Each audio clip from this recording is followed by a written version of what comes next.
Let's talk about founder pay. At my first company, I treated every dollar spent as a loss for the company.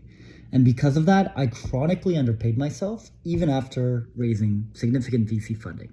And this was despite the fact that I was doing the work of probably 5+ people. I was skipping holidays to stay lean. And I spent 12 plus hours at the office, not to brag, worked every weekend. And with time, the company grew past 7 figures. And while that was good, it was also really dangerous because success ended up validating my monk-like, ramen noodle life. And you can see this in a lot of LinkedIn posts and tweets nowadays where founders publicly call this out like a badge of honor. But as a second-time founder and someone that's been building for over 10 years, I started reflecting. If we paid ourselves a little bit more after getting funding, would we have impacted our balance sheet? I mean, the money was sitting there in our bank account just collecting interest. And honestly, probably not.